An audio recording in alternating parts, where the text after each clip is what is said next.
Wow, there's people on the balconies all the way on the top. Great, thank you for having me. It's a real honor to be here. Thank you very much. It's great to be back in South Carolina, a place that believed in me. In fact, your great former Senator Jim DeMint was the first person in Washington that supported me when the only people that thought I could win all lived in my home. And 4 of them were under the age of 10. But it's an honor and a pleasure to be with you here today. It's a long way from where I come from, not just geographically, but literally. You know, both of my parents were born into poor families in Cuba. My father never really got to go to school, by the way. When he was 9 years old, his mother passed away, and he had to go to work. He would work for the next 70 years of his life. My mother was one of 7 girls that was raised by a disabled father who had polio when he was a child, and he really struggled to provide for them. They met, they got married, they worked hard, they tried as much as they could, but they were like most of the people that have ever lived. No matter how hard they tried, they couldn't get ahead because they didn't come from a rich or politically connected family.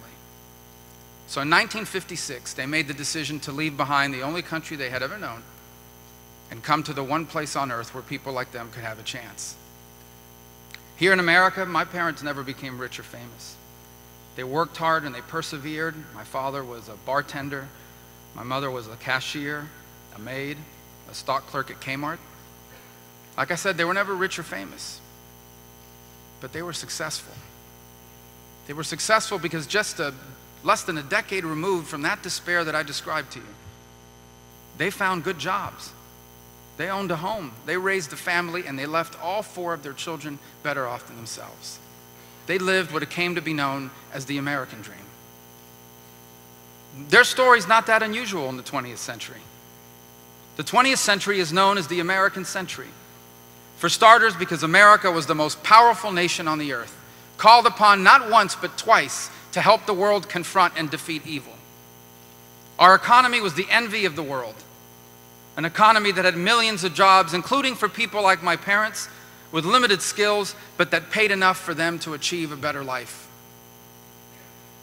But now in the early years of this new century, everything feels so different. There's questions about whether America is still the most powerful country in the world. China is increasingly claiming territory in the South China Sea. Vladimir Putin invades his neighbors. Iran continues to carry out its efforts to dominate the Middle East. And radical jihadists behead Christians and even conduct attacks in Texas. And America under Barack Obama appears unable to do anything about these things.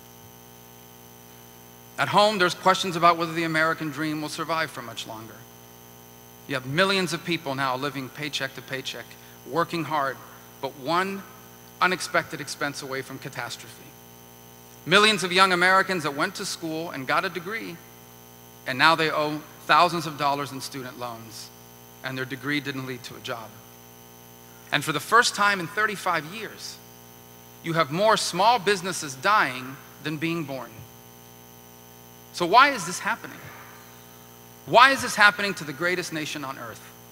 And at its core, the reason is this: because the economy and the world all around us is undergoing historic and dramatic changes. But we are still led by too many people who are trapped in the past, by ideas that no longer work. What it reminds us is that we are at a hinge moment in our nation's history where we must decide whether we will embrace the future and confront its challenges or be left behind by history.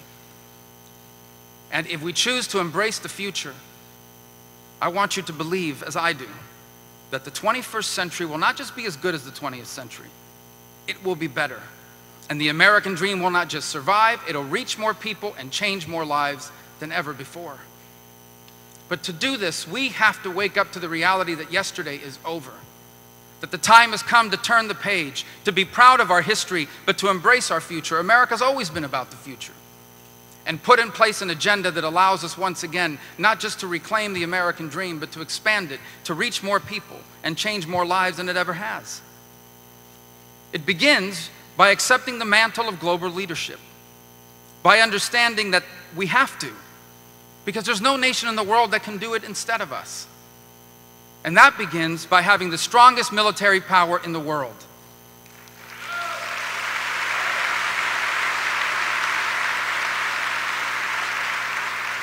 It continues by working with our allies in Asia to stand up to China's efforts to erase borders and boundaries and control the sea and shipping lane, the air and shipping lanes of Asia.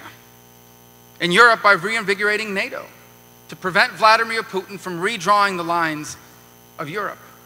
In the Middle East, by working with our allies to confront Iran's ambitions to dominate the region, and by standing firmly with the only pro-American free enterprise democracy in the Middle East, the great state of Israel.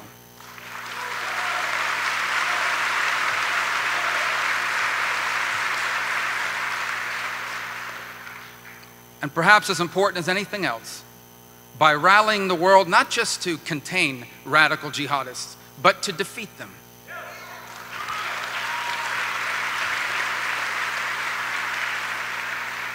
When people ask, what should our strategy be on global jihadists and terrorists?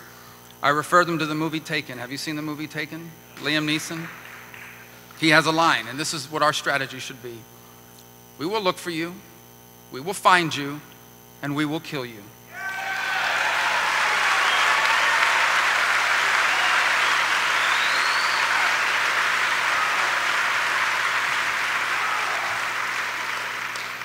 At home, we need leaders that understand that our economy today is engaged in a massive and global competition for investment, for innovation, and for talent.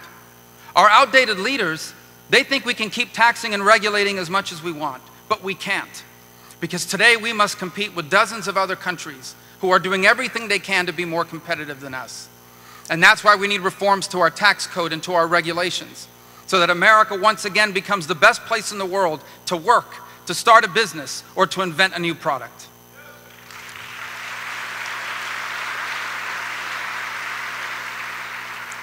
That's why we need reforms to spending. We need the combination of rapid economic growth and entitlement reforms and other spending measures that allow us to once again balance our budgets. And we need to repeal and replace Obamacare, a law that actually discourages people from taking raises and promotions at work.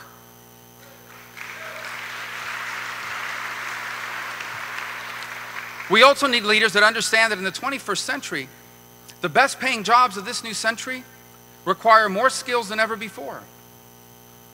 But we have an outdated higher education system that is leaving far too many people behind, stuck with loans and degrees that don't lead to jobs. Degrees that too many of our people today have found are inaccessible to them because they have to work full-time and raise a family. In essence, my point that I'm trying to make to people as I talk about this is the election of 2016, it's not just a choice about what laws we're going to pass. It's not just a choice about what party is going to govern our country. It's the fundamental question of what kind of country we're going to be in this new century. And if we want it to be, it can be the greatest era in American history. I'm running for president, and I'm here today, and I'll be here a lot to ask for your vote. Because while America owes me nothing, I have a debt to America that I will never be able to repay. But I believe that I must try to ensure that the people that are trying to do for their children what my parents did for me can still do it in this new century. And if we can achieve that, we will usher in that new American century. The future will be better than our past, and our children and grandchildren will be the freest and most prosperous Americans that have ever lived. Thank you so much, and God bless you.